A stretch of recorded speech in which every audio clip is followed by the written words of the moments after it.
On the morning of August 1st, 1992, newspapers headlined, "A 37-year-old woman jumps from the top of Fremont Canyon Bridge." Who was this woman, and why did she jump from that bridge?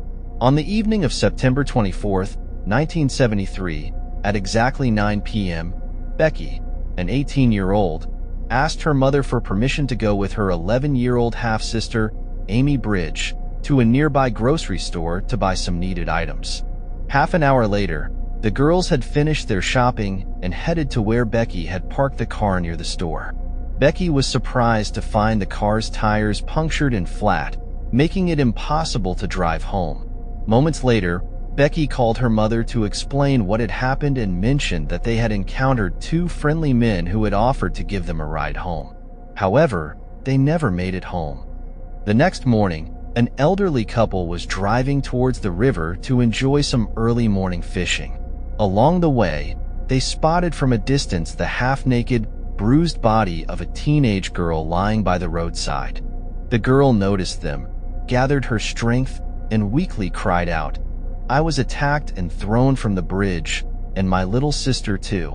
Shortly thereafter, the area was swarming with police officers, paramedics, and rescuers. What had happened on that fateful night?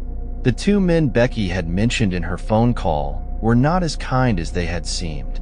They had watched the girls from the moment they arrived at the store, like predators stalking their prey. They took advantage of the time the girls spent shopping to puncture the tires of Rebecca's car, and their ruse worked easily. Becky and Amy accepted their generous offer with gratitude. As soon as the girls finished their call and approached the car, one of the men brandished a knife at them and forced them into the Impala he and his accomplice were driving. They drove towards the mountains and eventually stopped at Fremont Canyon Bridge. One of the men then told the other to quickly dispose of the younger girl since she was of no use to them. Without hesitation, they dragged her out of the car, and she cried out to her older sister, "I love you, Becky," before they threw her over 100 feet down. Her fragile body shattered upon hitting the waters of the Platte River. Those were the last words her older sister would ever hear from her. Moments later, the two men took turns raping Becky before attempting to drag her out of the car, telling her she was about to meet her younger sister. She managed to resist for a bit, but one of them strangled her until they could force her to climb over the wall and throw her off the same spot, ensuring she would die. Miraculously, Becky survived the fall, despite hitting a rocky ledge that plunged her into the depths of the river, where the water absorbed the impact. Becky sustained deep wounds, multiple bruises, and a broken pelvis. At the hospital, the police questioned her about the attackers. She described one as thin with dark hair and crazy eyes, while the other was heavy-set, pale, and greasy. Both reeked of alcohol. It didn't take long for the police to identify Ronald Kennedy, 27, and Jerry Jenkins, 29, local criminals with a history of reform school and prison since childhood. The police swiftly arrested the suspects and began gathering evidence to prove the girls were in Jenkins' car that night. Jenkins, feeling cornered, claimed he was merely accompanying Kennedy and that they had been drinking for hours when they abducted the girls. The defense tried to plead insanity, arguing that both men had suffered traumatic childhoods that led to their brutality and criminal behavior. However, the jury did not find this excuse sufficient, noting that their actions were premeditated and not the result of an insane mind.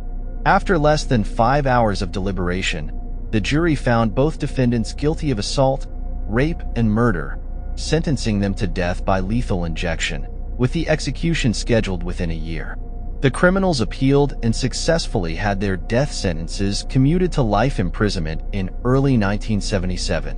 Kennedy, in particular, managed to secure certain privileges, such as having a pet, dating, conjugal visits with his new wife, and writing his memoirs. However, Jenkins was less fortunate, dying of heart failure in 1998. Becky took a long time to fully recover from the fractures and wounds she sustained in the accident. Despite appearing completely healed and adjusting back to her life, making new friends including Detective Duvala, the local police captain who was part of the rescue team, getting married and having a beautiful baby girl. She was torn inside. She was consumed by guilt for being the sole survivor of the accident that took her younger sister's life, a memory that haunted her every moment for 19 years. She never enjoyed a pure moment of joy without the bitter memory of that dreadful night tainting it. Perhaps she tried to forget what happened through drug and alcohol addiction, but sadness succeeded in eroding any hope she had. Her despair was compounded by her divorce from her current husband, and she became obsessed with the possibility that Kennedy and Jenkins might succeed in getting a new trial and be released. On the last Friday of July 1992, on a warm summer night, Rebecca drove to the Fremont Canyon Bridge with her daughter and friend. They got out of the car, and while her friend was momentarily distracted with the child, he heard a loud splash in the water. Becky had disappeared, leaving him unsure if she had slipped, which seemed unlikely, or if she had jumped. Journalists asked Sheriff David Duvala what had truly happened, and he replied that Becky had died 19 years ago when her sister did, but today she died in reality. Although the authorities could not definitively classify the incident, everyone who knew Becky felt it was a predictable end to a nearly 2-decade-long nightmare. Tragically, her death came just days before the announcement rejecting a new trial for Kennedy and Jenkins, contrary to her fears. Sometimes, a sole survivor can never escape the burden of guilt from the tragedy they endured.